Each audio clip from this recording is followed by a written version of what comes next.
Sungguh akhlak kenabian adalah akhlak yang indah. Dari sudut mana engkau hendak melihat, baginda Rasul sebagai seorang suami, baginda Rasul sebagai seorang anak, baginda Rasul sebagai seorang kemenakan, baginda Rasul sebagai seorang paman, baginda Rasul sebagai seorang kakek, baginda Rasul sebagai seorang guru, baginda Rasul sebagai seorang panglima.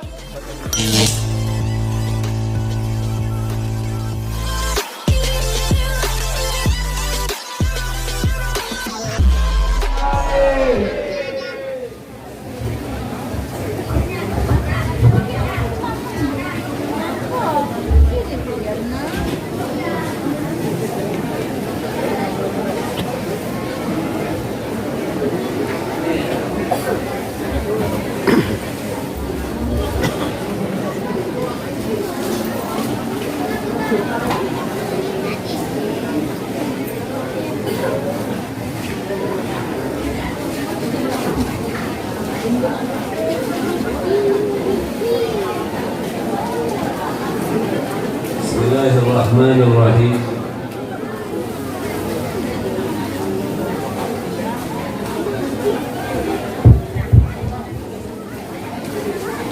Assalamualaikum warahmatullahi wabarakatuh.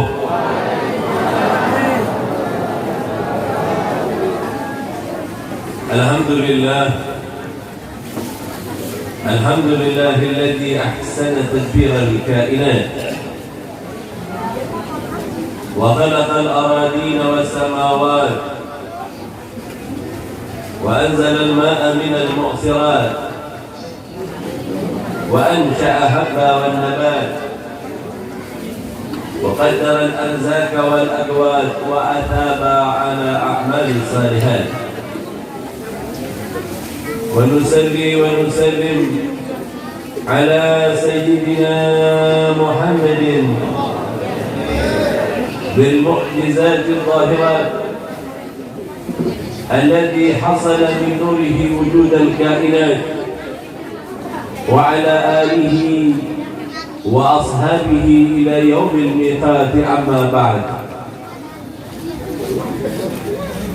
Ayyuhal muhtaramun, para alim ulama, para tuan guru, segenap para masyayikh, para asatidz, tokoh masyarakat, dan tak ketinggalan pula segenap aparatur negara, baik sipil maupun militer,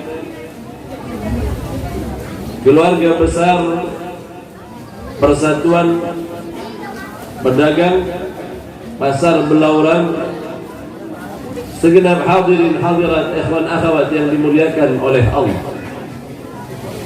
Mohon maaf lah, namun yang nggak disebutin satu persatu karena saya nggak tahu lagi siapa yang mau disebutin. Kalau disebutin satu-satu, kita nggak ceramah, Bu. Alhamdulillah, ketika Allah Subhanahu wa ta'ala perkenankan telinga ini untuk mendengarkan bacaan Al-Quran, alhamdulillah, ketika lisan ini digerakkan oleh Allah untuk bersalawat kepada baginda Rasul sallallahu alaihi wa alihi wasallam, alhamdulillah, Allah kumpulkan kita di tempat yang mulia untuk melakukan kebaikan dan bertakarrub kepada Allah melalui baginda Rasul sallallahu alaihi wa alihi wasallam.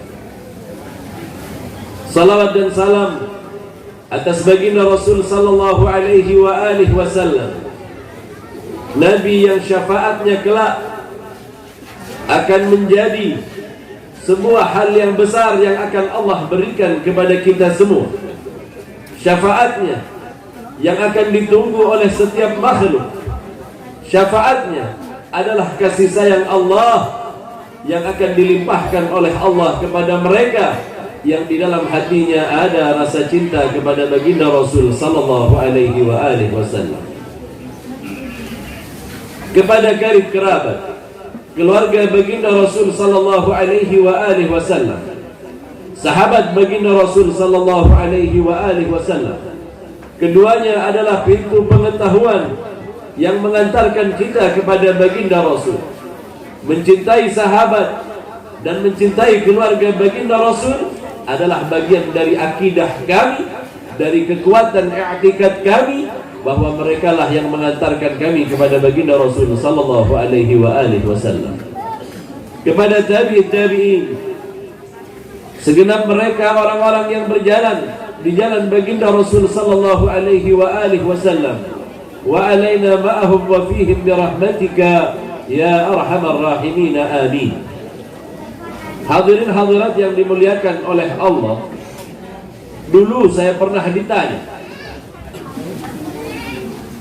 salah seorang di antara mereka bertanya kepada kita, jika benar Sayyidina Abu Bakar adalah sahabat terdekat baginda Rasul, mengapa ia hanya sedikit meriwayatkan hadis dari baginda Rasul sallallahu alaihi wasallam? Waktu itu saya nggak bisa jawab. Ketika berziarah kepada guru mulia Al-Habib Umar bin Muhammad bin Salim bin Hafid, saya ajukan pertanyaan ini.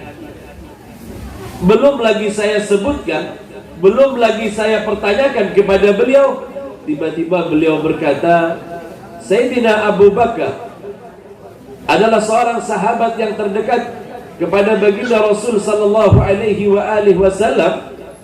Ia adalah orang yang di dalam hidupnya mirip dengan baginda Rasul sallallahu alaihi wasallam. Sehingganya dia bukan menghafal hadis baginda Rasul, bukan dihafalnya, akan tetapi dibumikan pada dirinya, dilaksanakan dan dikerjakan senantiasa, sehingga tak ada orang yang paling mirip dengan baginda Rasul di dalam tingkah lakunya semisal dengan baginda Rasul sallallahu alaihi wasallam adalah Sayyidina Abu Bakar As-Siddiq. Belum nanya udah dijawab. Lalu beliau berkata kepada kita semua yang hadir saat ini, tidakkah cukup kepada ketika baginda Rasul sallallahu alaihi wasallam meninggal dunia, Sayyidina Abu Bakar datang kepada putrinya Sayyidah Aisyah, wahai putriku, ceritakanlah kepadaku tentang baginda Rasul, adakah satu perbuatan baginda Rasul yang belum pernah aku kerjakan? Itu sebab kemudian kata Sayyidah Aisyah, wahai ayahku, aku tidak mendapatkan seseorang yang mirip tingkah lakunya, gerakannya, segala sesuatunya yang mirip dengan baginda Rasul selain engkau. Kecuali wahai abah, ada satu sunnah yang masih belum engkau kerjakan. Apa itu? Baginda Rasul memiliki sebuah kebiasaan, di mana kebiasaan itu ia senantiasa menyuapkan seorang pengemis Yahudi yang buta di pasar, dan ia menyuapkan walaupun mulut dari Yahudi tadi mencaci maki baginda Rasul sallallahu alaihi wasallam. Tinggal satu sunnah baginda Rasul yang belum dikerjakan. Itu sebab jangan bertanya hadis kepada Sayyidina Abu Bakar, karena dari ujung rambut sampai ke kakinya ia adalah suri tauladan bagi kita sepeninggal baginda Rasul sallallahu alaihi wasallam. Mendengar hal itu, berangkatlah Sayyidina Abu Bakar, menjumpai ia seorang wanita Yahudi buta yang senantiasa mencaci baginda Rasul. Ingat kalimatnya nih Pak ya, dia mencaci baginda Rasul, dan baginda Rasul membalasnya dengan memberikan suapan makanan korma kepadanya. Pak, Bu, kalau kita yang dicaci maki, kira-kira siapa yang kita tiru? Ya, kan kami bukan baginda Rasul, Bu. Lalu siapa yang akan kita tiru? Lihatlah bagaimana berbeda etikad, berbeda keyakinan, mencaci baginda Rasul. Baginda Rasul membalasnya dengan menyuapkan makanan kepadanya. Ini akhlak kenabian. Lalu mengapa kemudian kita sebagai umatnya tak menjalankan apa yang diajarkan oleh baginda Rasul sallallahu alaihi wasallam? Itu sebab Sayyidina Abu Bakar kemudian duduk di dekat wanita Yahudi yang buta tadi, karena melihat ada orang yang datang duduk di sebelahnya, ia merasakan. Kemudian diambilnya buah korma, kemudian dimasukkan ke dalam mulut. Tapi apa yang terjadi? Wanita Yahudi tadi ini memuntahkan korma tadi. Apa ini? Engkau pasti bukan orang yang biasa menyuapi aku setiap hari. Ketahuan. Dari mana engkau tahu? Yang pertama yang aku tahu, aroma tubuhnya berbeda dengan. Ini nggak harum kayak baginda Rasul. Lain nih orang. Belum lagi waktu ia menyuapkan, belum lagi tak kala engkau menyuapkan korma tadi kepadaku, engkau masukkan ke dalam mulutku dengan biji-bijinya. Yang lain lagi yang aku ketahui, biasanya orang yang menyuapi saya itu mengunyah terlebih dahulu kormanya hingga halus dan dimasukkan ke dalam mulut saya. Ini baginda Rasul, panutan kita.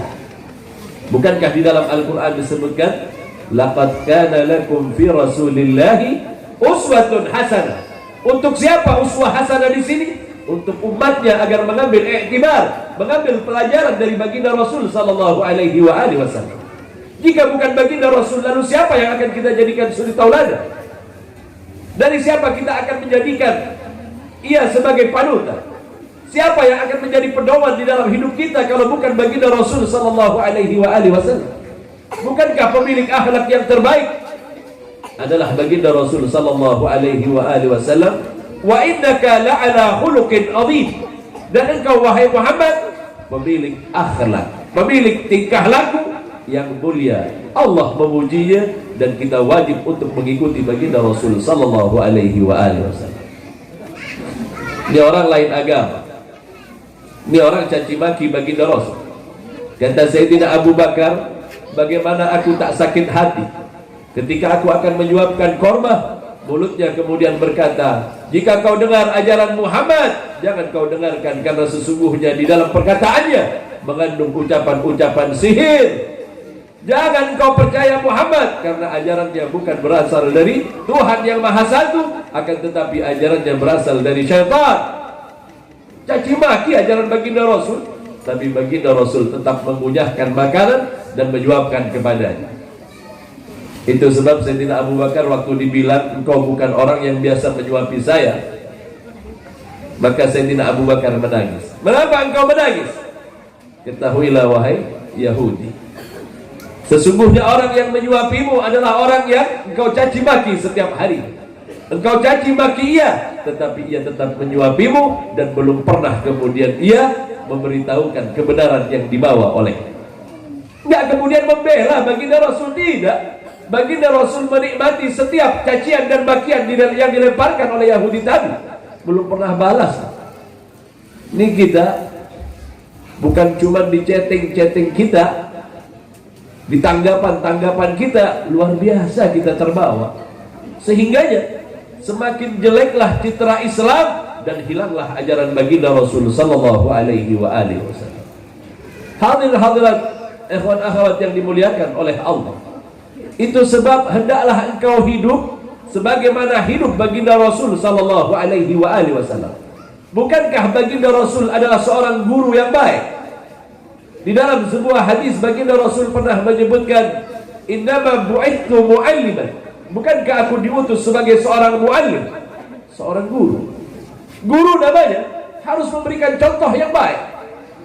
Guru namanya ia ditiru dan digugu oleh murid.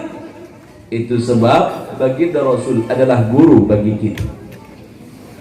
Sayyidina Abu Hurairah adalah orang yang ingin agar hidupnya mirip dengan baginda Rasul. Ia berguru kepada baginda Rasul, ia tinggal bersama baginda Rasul di dekat Masjid Nabawi. Di belakang Masjid Nabawi ada satu tempat agak tinggi, namanya Ashabus Suffah. Tinggal di tempat itu Sayyidina Abu Hurairah bersama dengan teman-temannya yang di dalam riwayat disebutkan ada 40 orang. Baginda Rasul adalah contoh yang sempurna, sehingga Sayyidina Abu Hurairah suatu ketika berkata kepada teman-temannya, "Wahai teman-teman, aku ingin hidupku mirip dengan Baginda Rasul.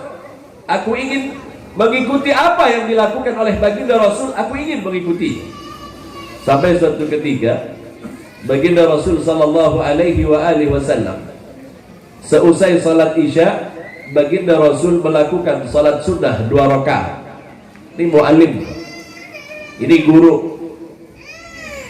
Kalau salat Baginda Rasul yang dibacanya tak ada surat-surat panjang yang diriwayatkan yang dibaca oleh Baginda Rasul di saat bersama para sahabat. Nggak ada yang panjang kecuali di hari Jumat, itulah yang terpanjang bacaan Baginda Rasul di dalam riwayat. Ketika Baginda Rasul usai melakukan salat Isya, cepat-cepat Sayyidina Abu Hurairah berdiri di belakang Baginda Rasul untuk mengikuti si muallim, mengikuti Baginda Rasul agar hidupnya sama. Maka salatlah Baginda Rasul sallallahu alaihi wasallam. Di sini ada riwayat tentang cara salat Baginda Rasul sallallahu alaihi wasallam. Ketika Baginda Rasul menyebutkan kalimat takbir, Allahu Akbar, aku melihat punggung dari telapak tangan Baginda Rasul melampaui dari pundak Baginda Rasul sallallahu alaihi wasallam. Dari sini kita tahu, Pak, kalau Baginda Rasul sholat, telapak tangannya nampak dari belakang, sehingganya diangkat di bawah telinga Baginda Rasul sallallahu alaihi wasallam, meletakkan jari jempol. Ini hadis tentang Baginda Rasul mengangkat tangan. Begitu Baginda Rasul usai takbir, aku pun takbir Allahu Akbar di belakang Baginda Rasul, dengan maksud mengikuti Baginda Rasul, bermakmumkan kepada Baginda Rasul. Ku dengar bacaan Baginda Rasul perlahan-lahan, sehingganya jelas bunyi huruf, satu persatu jelas huruf. Baginda Rasul kalau baca Al-Quran di dalam riwayat itu disebutkan hurufnya tuh jelas banget. Bismillahirrahmanirrahim, berhenti. Alhamdulillahi Rabbil Alamin, berhenti. Bukan kayak kita lagi sholat buru-buru. Bismillahirrahmanirrahim, Alhamdulillahirrahmanirrahim. Mana jelas bacaan apa yang dibaca kita nggak paham. Ini Rasulullah sholat sunnah. Sholat sunnahnya sedemikian jelas, satu persatu kedengarkan kalimat Baginda Rasul di dalam membaca Al-Quran sedemikian indahnya, sehingganya aku terpesona oleh bacaan Baginda Rasul. Usai membaca surat Al-Fatihah, Baginda Rasul kemudian membaca sebuah surat, Alif Lam Mim. Surat pertama di dalam Al-Quran setelah surat Al-Fatihah. Surat apa, Bu? Al-Baqarah. Kalau di awal masih banyak tahu, kan? Tapi kalau agak ke tengah nanti sudah mulai nggak tahu juga. Kudengarkan bacaan Baginda Rasul jelas satu persatu dalam hati. Nggak mungkin Baginda Rasul baca panjang-panjang. Selama aku jadi makmum Baginda Rasul, belum pernah panjang bacaan Baginda Rasul. Mungkin hanya 10 ayat, kata Sayyidina Abu Hurairah. Ternyata 10 ayat lewat. Sayyidina Abu Hurairah, mungkin 50 ayat. 50 pun lewat. Setengah menyesal Sayyidina Abu Hurairah. Mungkin 100 ayat. 100 ayat pun lewat yang dibaca. 150 pun lewat. 200 ayat lewat. 250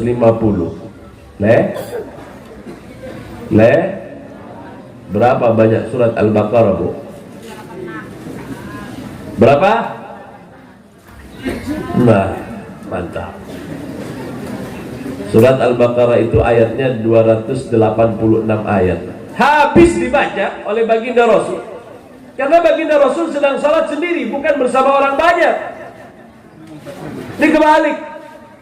Kalau pas jadi imam, kebetulan karena banyak orang yang hadir, action bacaannya dibagus-bagusin.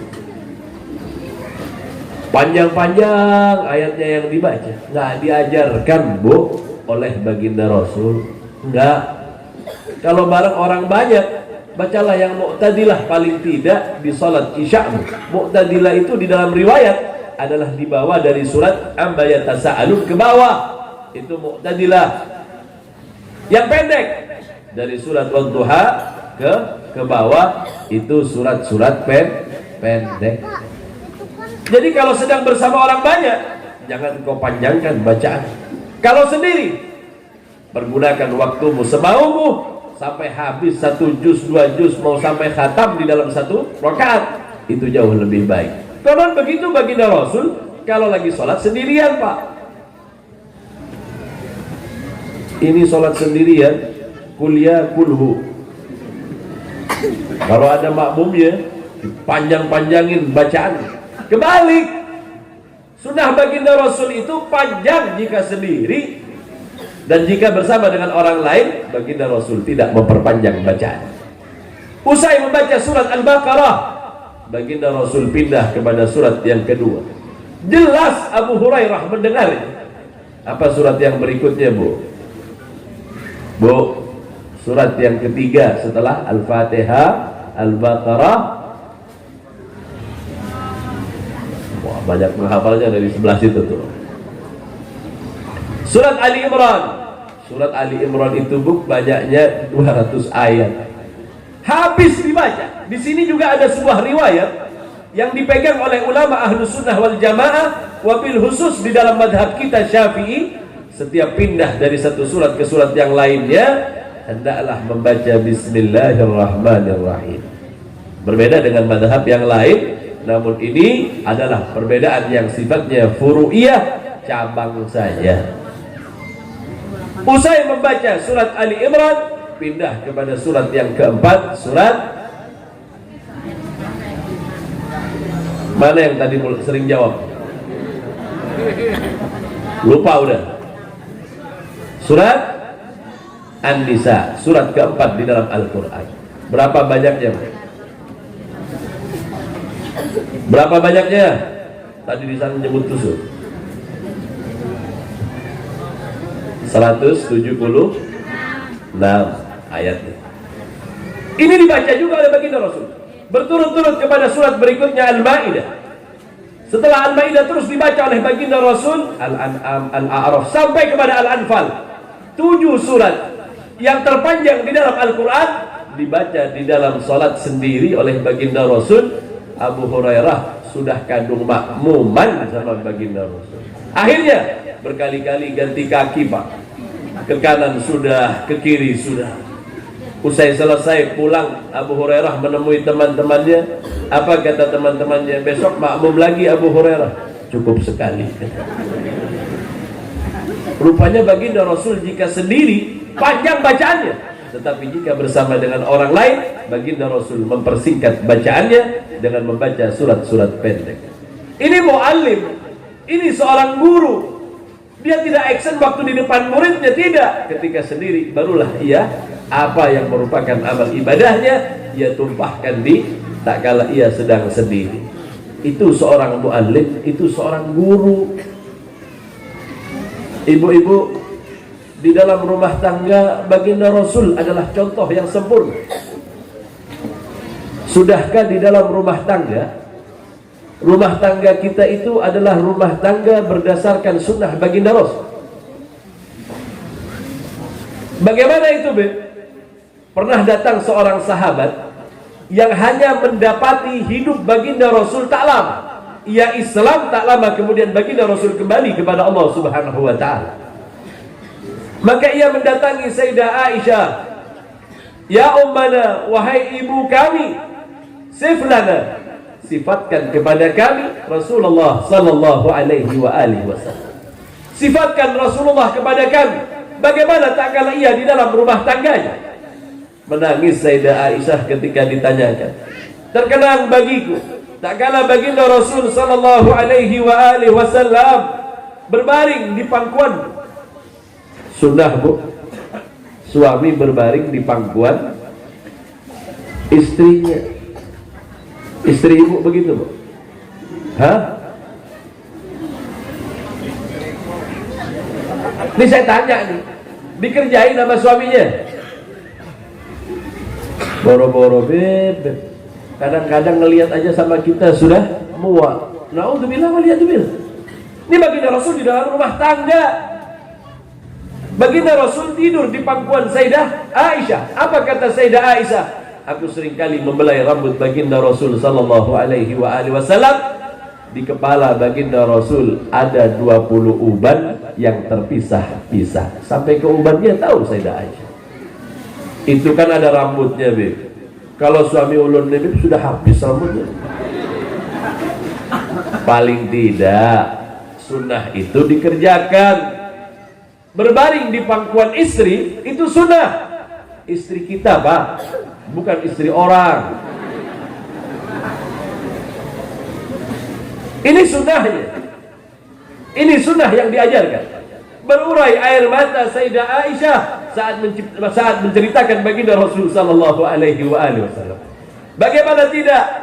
Tanganku bersentuhan dengan tangan baginda Rasul sallallahu alaihi wasallam. Belum pernah kusentuh tangan selembut baginda Rasul sallallahu alaihi wasallam. Tangannya yang semerbak baunya dan dingin rasanya, sungguh tak ada tangan manusia semisal tangan baginda Rasul sallallahu alaihi wasallam. Kata Sayyidah Aisyah, tak ada laki-laki seromantis baginda Rasul sallallahu alaihi wasallam. Tahu romantis, Bu? Bu, romantis Rasulullah. Apa kata Sayyidah Aisyah? Di waktu malam baginda Rasul tiba-tiba membangunkan aku. Wahai Aisyah, bangunlah. Dan aku digandeng oleh baginda Rasul. Kami berjalan-jalan di waktu malam, kemudian duduk bersama baginda Rasul, dan baginda Rasul banyak bercerita tentang segala sesuatunya. Sunnah keluar malam-malam, bukan belanja, hanya untuk berbicara tentang apa saja yang berkaitan dengan rumah tangga. Bicarakan. Ini sunnah baginda Rasul harus kita kenal betul. Jika tidak, kapankah kita mau menghidupkan sunnah baginda Rasul di dalam rumah tangga kita? Kapan kita akan hadirkan baginda Rasul di dalam rumah tangga kita? Bukankah kewajiban kita terlebih dahulu di dalam rumah tangga kita? Kenalkan mana yang sunnah dan mana yang tak boleh. Itu sebab kata Sayyidah Aisyah, tahukah engkau, jika baginda Rasul hendak menyuruhku membuat sesuatu, pastilah baginda Rasul berkata, tolong buatkan aku ini wahai Aisyah. Lakinya ibu-ibu ini bilang tolong kan? Main perintah bebe, buatkan aku kopi, begitu. Nah, tolong. Oh, nggak ada aja. Ini saya mau cerita baginda Rasul di dalam rumah tangganya nih. Bukan mau jelek-jelekin suami istri, enggak. Ini cerita yang mau saya sampaikan. Bagaimana nantinya kemudian diaplikasikan di dalam rumah tangga kita. Praktekkan. Sehingganya suami jika menyuruh istri, tolong buatkan. Tolong. Istri kita bukan pembantu. Baginda Rasul tak pernah memperlakukan mereka sedemikian rupa. Mulia wanita di tangan baginda Rasul. Sehingganya Sayyidah Aisyah berkata, tak ada laki-laki seromantis baginda Rasul sallallahu alaihi wasallam. Kata Sayyidah Aisyah, baginda Rasul pernah meminta kepadaku untuk diolahkan kopi. Kubuatkan kopi. Minumanlah, Bu. Saya gampangnya aja, nggak ada kopi di zaman baginda Rasul sallallahu alaihi wasallam kecuali mereka memakan bijinya saja. Ini gampangnya aja, bukan kopi di dalam riwayat, tetapi minuman. Tapi biar gampang dipahami oleh kita lah, kebiasaan kita. Maka kubuatkan baginda Rasul minuman. Setelah selesai, kusuguhkan kepada baginda Rasul sallallahu alaihi wasallam. Ketika kusuguhkan, baginda Rasul berkata, duduklah denganku wahai Aisyah. Diambil oleh baginda Rasul, nggak diminum, diberikan kepada Sayyidah Aisyah terlebih dahulu. Minumlah engkau terlebih dahulu. Begitu, Bu, laki kita.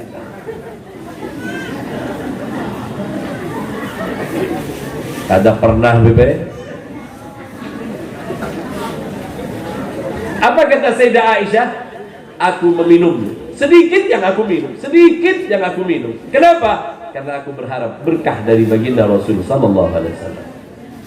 Ada bini kita yang mengharapkan berkah kita, kata Pak? Ada? Ibu yang jawab, bukan bapak-bapak. Ini ntar kalau pulang kemudian kelahi bukan gara-gara ceramah saya, Pak, ya. Ini karena jauh kita dari baginda Rasul sallallahu alaihi wasallam di dalam rumah tangga kita. Ku minum sehingganya bekas minumku, kata Sayyidah Aisyah, itu berbekas di gelas. Baginda Rasul mengambilnya dan meletakkan bibirnya di bekas bibirku. Begitu suami kita. Tahu minumannya diminum. Siapa yang minum nih? Ini ada bekas bibir nih di sini nih. Cuci. 7 kali, sekali pakai debu. Wah, dianggap apa bini kita nih? Baginda Rasul orang yang sempurna, luar biasa baginda Rasul sallallahu alaihi wasallam. Sehingganya bagaimana istri-istri baginda Rasul bisa melupakan baginda Rasul? Gak ada. Berbekas betul. Sepeninggal baginda Rasul, selain memang tidak diperbolehkan menikahi istri baginda Rasul, tidak satu pun dari istri-istri baginda Rasul yang menikah dengan orang lain, karena mereka merasa telah sempurna di bawah didikan baginda Rasul sallallahu alaihi wasallam. Pernah suatu ketika, kata Sayyidah Aisyah, pulang dari peperangan, aku melihat baginda Rasul, dari rasa capeknya kelihatan pada wajah baginda Rasul. Segera aku buatkan minuman, khawatir baginda Rasul singgah di rumahku. Aku buat minuman, buru-buru saya membuatnya. Kemudian saya hidangkan kepada baginda Rasul. Biasanya baginda Rasul akan kembalikan dulu kepada hari itu. Mungkin karena saking hausnya baginda Rasul tidak memberikan kepadaku. Langsung diminum oleh baginda Rasul. Senyum-senyum baginda Rasul melihat kepada. Kemudian disisai oleh baginda Rasul sedikit aja. Tahu baginda Rasul bahwa Aisyah mengharap berkah. Aneh, kata Sayyidah Aisyah. Biasanya aku dulu disuruh minum, tapi tidak, kali ini mungkin baginda Rasul haus benar. Maka usai baginda Rasul pulang, ku ambil dan ku minum. Asin rasanya. Suami kita, Bu, salah ngambil gula kita. Mau buat setruk saya kan? Bisa-bisa dilemparkannya ke muka kita dulu, habis kita. Ini baginda Rasul. Jika menegur bahwa minumannya kadang nyaman, disisakan sedikit, tidak diberikan kepada istrinya. Bukan gara-gara asin kemudian, nih rasakan nih. Enggak. Sehingganya belum pernah baginda Rasul sallallahu alaihi wasallam menurut Sayyidah Aisyah mengangkat suaranya dan marah kepada kami istri-istrinya. Belum pernah. Masih kurang deh sunnah di dalam rumah tangga, kurang banyak. Ada lagi. Apa kata Sayyidah Aisyah? Ini cerita Sayyidah Aisyah. Sayyidah Aisyah lah yang paling banyak meriwayatkan hadis. Sayyidah Aisyah yang paling banyak bercerita tentang bagaimana di dalam keluarga. Suatu ketika aku cemburu kepada baginda Rasul sallallahu alaihi wasallam karena ia memperlakukan Sofia bintu Huyai, istrinya yang anak seorang Yahudi. Ini Sayyidah Aisyah kalau marah sama salah satu istri baginda Rasul, dicaci makinya. Iya gak, bebinian begitu, boy. Ada yang dimadu kan di sini? Apa perlu saya doakan kemudian biar dimadu? Oh, ada yang mau? Ada yang mau?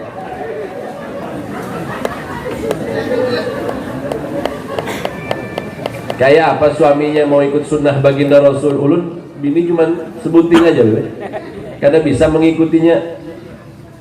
Ambil saja hikmahnya. Jadi suatu ketika keluar dari rumah, aku melihat baginda Rasul menggandeng tangan dari Sofia bintu Huyai. Panas mataku melihat. Begitu gak, Bu, kalau perempuan cemburu? Dadaku berdegup kencang. Tak karuan rasanya, sehingganya bibirku bergetar ingin marah kepada siapa? Kepada Rasulullah. Nggak mungkin saya marah. Kulihat tangan baginda Rasul menggandeng tangan Sofia bintu Huyai dan menaikkan ke atas tunggangannya, dijadikan paha baginda Rasul sebagai tumpuan. Ini paha dijadikan tumpuan, dinaikkan nih istrinya. Adakah laki-laki kita begitu? Paling kadang kalau punya mobil, bukakan pintunya. Buka pintunya lah, adik masuk. Begitu istri kita naik, tertinggal sebuting lagi kakinya, tutup. Ini sunnahnya Pak. Begitu Rasulullah mengajar kita. Dinaikkannya Sofia bintu Huyai. Bukankah ayahnya seorang Yahudi? Sakit hati Sayyidah Aisyah. Dinaikkan ke atas tunggangan. Maka dengan sendirinya, saking sakit hatiku, aku langsung pulang, minggat ke rumah orang tua. Oh, ini ada sunnahnya juga. Ada sunnahnya bagaimana kalau istri kita minggat. Kan pasti ada kelainya Pak. Apa orang di sini nggak pernah kelahi sama istri? Jarang Bib, jarang akur Bib, kelahi terus ya. Pulanglah aku. Ketika pulang, ayahku mendapati aku pulang dalam keadaan menangis. Dia bukannya menghentikan tangisanku, bukan menghentikan tangisanku. Ia berkata apa? Wahai Aisyah, mengapa engkau meninggalkan rumah tak bersama dengan suami? Ini mertua yang paham, mertua yang paham. Bukan melihat anak menangis pulang sendirian kemudian, kenapa dia pakai nikah sama suaminya? Keluarin parang. Ini bukan mertua yang betul Pak. Mertua yang baik, yang tahu, dia tahu anak putrinya keluar jalan sendiri pulang ke rumahnya, ini bukan hal yang baik karena dia harus bersama dengan suami. Apa kata Sayyidah Aisyah? Panas mata saya melihat Sofia bintu Huyai, anak si Yahudi tadi, yang kemudian digandeng tangannya, dan Rasulullah menaikkan Sofia, dijadikan pahanya sebagai tumpuan dan dinaikkan ke atas kendaraan. Gak kuat saya Abah melihat yang demikian. Engkau salah wahai putri. Bukankah ia adalah nabi kita? Bukankah ia adalah pembimbing kita, tauladan kita? Tentu ia tidak akan melakukan. Maka apa yang ia lakukan adalah bentuk kasih sayangnya kepada seorang wanita. Contoh yang baik bagi kita yang begini, baginda Rasul. Tak lama kemudian datanglah baginda Rasul sallallahu alaihi wasallam menyusul Sayyidah Aisyah. Sunnahnya dijemput Pak. Kada usah bebe pulang sorangan aja nanti. Kalau dia sudah bosan sama abahnya pulang juga dia kesini nanti. Pak, sunnahnya dijemput.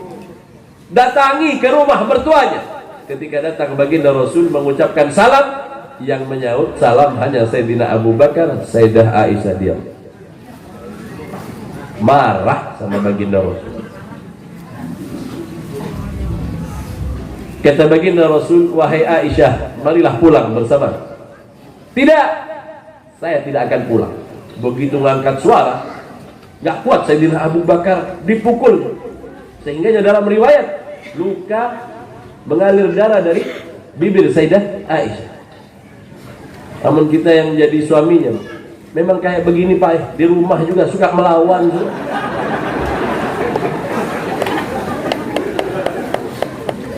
Coba lihat bagaimana baginda Rasul. Tak kala ini terjadi, apa kata baginda Rasul? Wahai Abu Bakar, bukan hakmu ketika engkau menikahkan kepadaku, maka tanggung jawab itu menjadi tanggung jawabku. Tak boleh engkau kemudian melepaskan tamparanmu kepada istriku.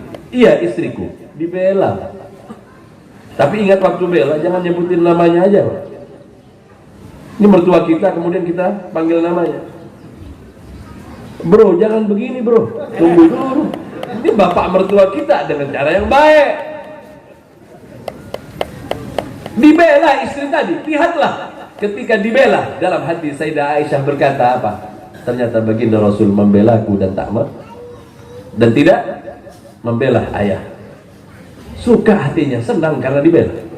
Bu, kalau dibela senang nggak? Nah tuh Pak, baginda Rasul paling paham kepada perempuan. Nah itu sebab kemudian apa kata baginda Rasul, wahai Aisyah, pulanglah. Tidak. Dan ketahuilah, aku tidak akan berdoa dengan namamu lagi. Maksudnya gimana, Beb? Dulu para sahabat jika berdoa, ya Allah, dengan hak nabimu, baginda Rasul sallallahu alaihi wasallam.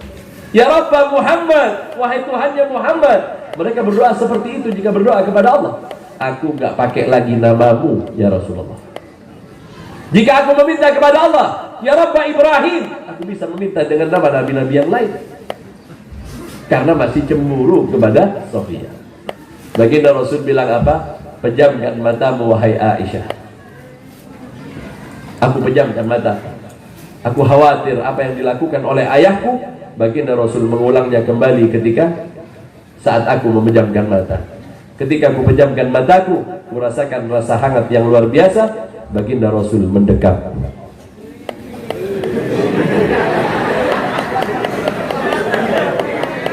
Marahnya baginda Rasul memeluk kepada istrinya. Ini marah Bib, istri ulun Bib, lawan ulun Bib. Nggak ngajak ngomong Bib, ulun biarkan aja. Seminggu dalam rumah berdua, nggak ada yang ngomong satu dengan yang lain. Kok bisa?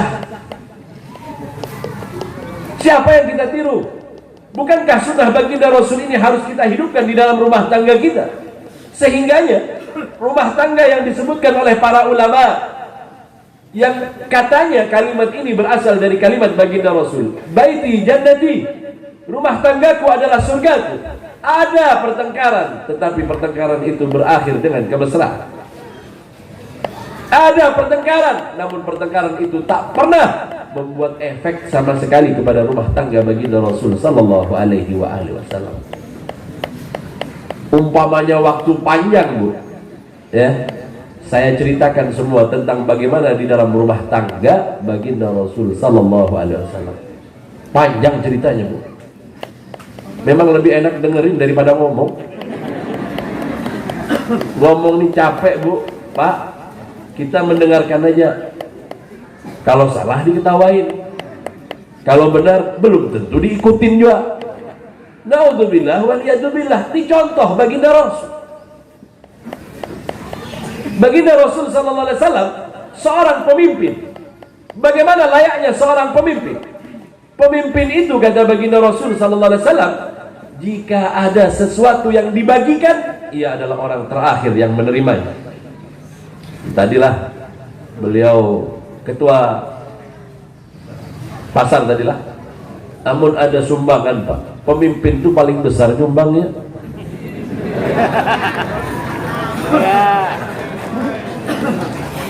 Namun ada pembagian barang, jika dia membagi terlebih dahulu dibagi kepada anak buahnya.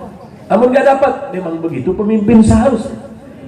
Kalau ada acara kurang, dia yang nombok, dia yang nambah. Itu pemimpin. Jangan-jangan besok nggak diundang lagi, nggak apa-apa. Nggak diundang lagi nggak apa-apa. Memang begitu pemimpin. Bagaimana pemimpin seharusnya? Lihat bagaimana baginda Rasul sallallahu alaihi wasallam tak kala ia memimpin. Ashabus Suffah yang ada di kota Madinah. Ashabus Suffah itu tempat tinggi, Bu. Di belakang tempat atau di belakang kamar dari keluarga baginda Rasul ada tempat agak tinggi. Keramiknya berwarna merah muda kalau nggak salah saya. Ada pagar. Itu tempat Abu Hurairah dan teman-temannya Ashabus Suffah menghabiskan waktu beribadah dan mendengarkan tausiah baginda Rasul sallallahu alaihi wasallam. Seringkali mereka nggak makan. Seringkali berhari-hari mereka tidak satupun di antara mereka yang ada yang dimakan oleh mereka. Seringkali begitu. Sehingga setelah 3 hari gak makan, Abu Hurairah melilit, rasanya sakit luar biasa. Selepas sholat duhur, dia memegang perutnya. Tiba-tiba dari belakang baginda Rasul menyentuh pundaknya. Abu Hurairah, aku undang engkau makan bersamaku hari ini. Orang kalau sudah lapar dengar undangan, tahu sendiri. Baginda Rasul meninggalkan Abu Hurairah, masuk ke dalam kamarnya. Ada sebuah tirai ini, kamar baginda Rasul sallallahu alaihi wasallam. Di rumah baginda Rasul itu hanya ditutup dengan sebuah tirai. Begitu baginda Rasul masuk ke dalam, melihat bayang-bayang. menoleh ke belakang, disingkap tirai tadi. Abu Hurairah sudah ada di depan pintu. Baru diomongin sudah langsung di depan pintu. Cepat benar wahai Abu Hurairah, engkau mengundangku ya Rasulullah, maka setiap panggilanmu aku harus cepat mendatanginya. Apalagi urusan undangan. Kata baginda Rasul, kemana teman-temanmu? Apakah engkau turut mengundangnya ya Rasulullah? Teman-temanmu semua diajak. Sempat Abu Hurairah melihat ke dalam rumah, yang ada cuma semangkuk susu saja. Ini Rasulullah mengundang teman-teman saya yang kebanyakan memang nggak makan. Ini kalau sampai saya bukan orang yang pertama, bahaya nih, bisa nggak dapat apa-apa. Langsung Abu Hurairah menjemput teman-temannya. Sebelum berangkat kepada baginda Rasul, di briefing dulu Pak. Dengarkan saya sebagai pimpinan kalian. Ingat, kata Abu Hurairah, kita diundang baginda Rasul. Karena aku orang pertama yang diundang, maka saya harus berdiri di paling depan, kalian di belakang. Diatur sama Abu Hurairah. Baris semuanya di depan pintu baginda Rasul. Baginda Rasul menyingkapkan tirai dan menyuruh masuk. Begitu masuk, Abu Hurairah langsung ngambil setan di sebelah kanan baginda Rasul. Abu Hurairah orang yang tahu bahwa baginda Rasul jika memberikan sesuatu pasti kepada orang yang di sebelah kanannya dulu, baru terakhir kepada orang yang di sebelah kiri. Abu Hurairah ngambil stand langsung di sebelah kanan baginda Rasul. Dipegang tangannya oleh baginda Rasul, dipindah. Engkau pimpinan mereka, di sini tempat. Dipindah di kiri. Kata Abu Hurairah, ya Allah, aku orang pertama, aku pimpinan mereka, tapi kemudian aku menjadi orang yang terakhir untuk mendapatkan makanan. Iya kalau dapat. Yang ada di antara mereka hanya semangkuk susu saja. Baginda Rasul mengangkatnya dan memberikan kepada orang yang di sebelah kanan.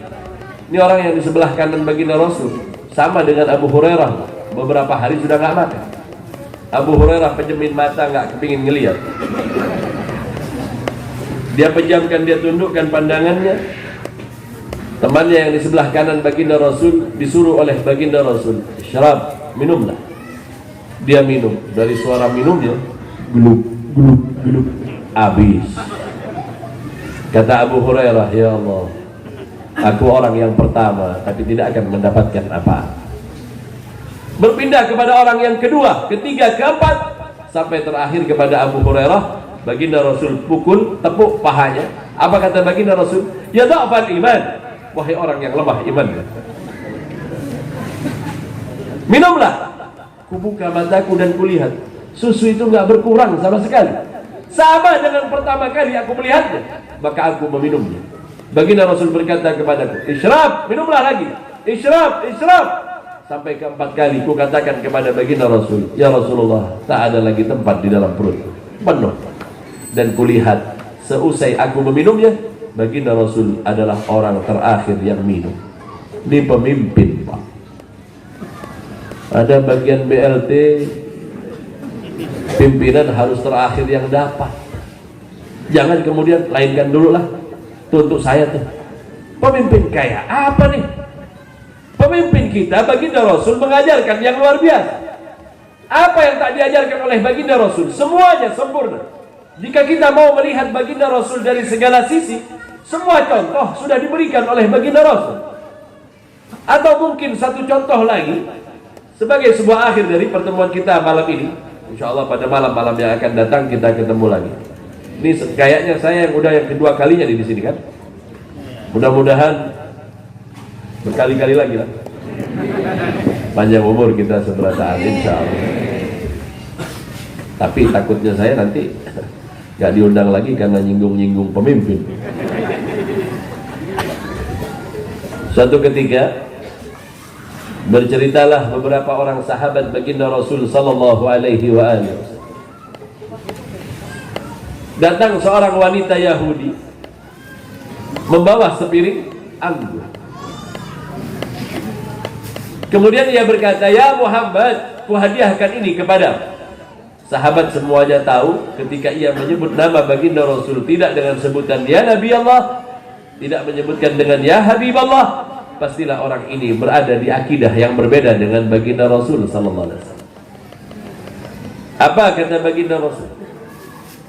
Kuhadiahkan ini kepadamu, setandan anggur di atas sebuah piring di musim yang panas, kata para sahabat.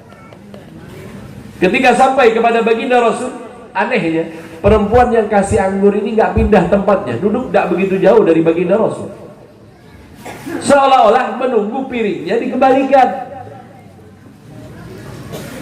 Karena dia bilang ini hadiah, baginda Rasul ambil sebutir, dimakan. Semua sahabat tak berani mengangkat kepala saat baginda Rasul memakan buah itu, sambil curi-curi pandang, sebentar lagi dapat bagian nih kita.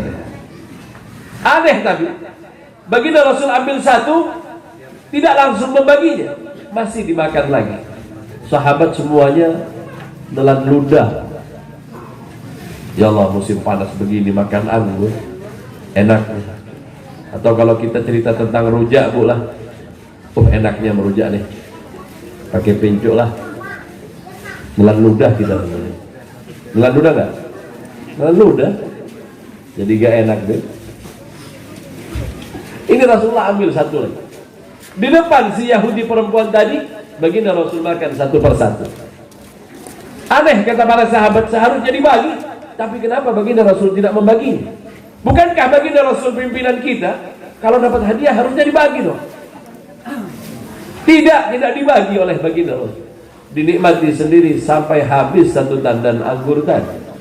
Begitu habis, baginda Rasul katakan kepada Yahudi tadi, ku kembalikan ini kepadamu, semoga Allah membalas kebaikan, kata baginda Rasul sallallahu alaihi wasallam. Pulang perempuan ini, dapat beberapa langkah kembali lagi dan mendekat.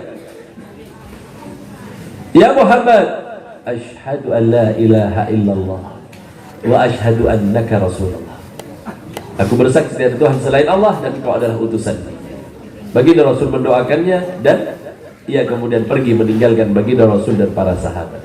Baginda Rasul melihat kepada para sahabat, semuanya tertunduk. Tidak ada satupun yang mengangkat kepala. Kata baginda Rasul, tidakkah kalian menyaksikan peristiwa yang aneh? Ia menghadiahkan kepadaku setandan anggur dan aku memakannya. Seusai aku memakannya, aku kembalikan, tiba-tiba ia bersyahadat. Ya Rasulullah, kami ingin nanya, tapi karena wajahmu yang penuh dengan haibah, penuh dengan kewibawaan, kami tak berani untuk bertanya. Kata baginda Rasul, ia hendak membuktikan salah satu sifat kenabian, yakni sifat pemimpin, yang mana jika ia diberikan sesuatu yang kada nyaman, tidak dibagi kepada orang lain. Anggur itu nggak saya kasihkan kepada kalian, sengaja tidak saya berikan kepada kalian. Seharusnya ini hadiah saya bagi, akan tetapi rasa kecut yang luar biasa kunikmati seorang diri. Begitu konon seorang pemimpin. Kalau sudah kada nyaman, nggak dibagi. Kita makan jeruk lah, kecut, langsung dilempar ke teman kita. Nih, makan. Namun nyaman kada, tidak ada dibagi. Pisang kalau masih bagus di rumah kita, kalau sudah berubah kulitnya, nah, coba kasihkan sama si fulan. La haula wala quwata illa billah. Sungguh akhlak kenabian adalah akhlak yang indah. Dari sudut mana engkau hendak melihat? Baginda Rasul sebagai seorang suami, baginda Rasul sebagai seorang anak, baginda Rasul sebagai seorang kemenakan, baginda Rasul sebagai seorang paman, baginda Rasul sebagai seorang kakek, baginda Rasul sebagai seorang guru, baginda Rasul sebagai seorang panglima, maka niscaya kalian akan melihat contoh yang luar biasa dari baginda Rasul sallallahu alaihi wasallam. Itu sebab kalau diceritakan satu persatu, sama halnya dengan kita baca sejarah baginda Rasul. Dengerin enak, Bu, yang ngomong, Bu. Dia sudah batuk-batuk, hilang suara berapa kali. Mudah-mudahan ini dicatat oleh Allah Subhanahu wa taala sebagai bentuk agar kita mengenal baginda Rasul sallallahu alaihi wasallam. Jadikan baginda Rasul sebagai tauladan. Jadikan baginda Rasul sebagai uswah kita. Jadikan baginda Rasul sebagai tokoh di dalam rumah tangga kita, di dalam pergaulan kita. Apa kata para ulama? Jika kau hidupkan ajaran baginda Rasul di dalam rumah tanggamu, rumah tanggamu adalah rumah tangga semisal rumah tangga baginda Rasul sallallahu alaihi wasallam. Jika hidup sunnah baginda Rasul di dalam rumah tanggamu adalah rumah tangga surgawi. Jika hidup Rasulullah di dalam lingkunganmu, maka lingkunganmu adalah lingkungan yang senantiasa dinaungi rahmat oleh Allah Subhanahu wa taala. Hadirin hadirat yang dimuliakan oleh Allah, inilah momen yang dimaksudkan oleh para ulama. Kita berkumpul bersama bermaksud mengambil tauladan, mengambil pelajaran dari baginda Rasul sallallahu alaihi wasallam. Tidak satu pun dari baginda Rasul yang berasal dari hawa nafsunya. Segala sesuatu berasal dari Allah. Allah yang mendidik baginda Rasul. Adabani Rabbi fa ahsana ta'dibi. Allah mendidikku dan aku adalah sebaik-baiknya anak didik dari Allah Subhanahu wa taala. Itu sebab momen seperti ini oleh para ulama kita berkumpul untuk memperkenalkan nama baginda Rasul, memperkenalkan sejarah baginda Rasul, memperkenalkan baginda Rasul sebagai uswah, sebagai suri tauladan di dalam kehidupan kita. Semoga pertemuan singkat ini kemudian dapat menumbuhkan kecintaan kita kepada baginda Rasul, menerapkan sunnah baginda Rasul di dalam rumah tangga kita, menerapkan sunnah baginda Rasul di dalam pergaulan-pergaulan kita dapat mengambil iktibar pelajaran dari baginda Rasul sallallahu alaihi wasallam. Semoga kelak ini dicatat sebagai amal yang baik. Kita ingin mendekatkan diri kita kepada baginda Rasul, dan semoga Allah tidak haramkan syafaat baginda Rasul kepada kita semua. Amin, Allahumma amin. Ini yang bisa saya sampaikan. Mudah-mudahan ini bermanfaat dan bisa menjadi bekal. Kurang lebihnya mohon maaf yang sebesar-besarnya. Wabillahi taufiq wal hidayah wal ridha wal inayah. Wassalamualaikum warahmatullahi wabarakatuh. في الدنيا والأخرى برحمتك يا أرحم الراحمين يا أرحم الراحمين يا أرحم الراحمين صلى الله على سيدنا محمد وعلى آله وصحبه وسلم الحمد لله رب العالمين.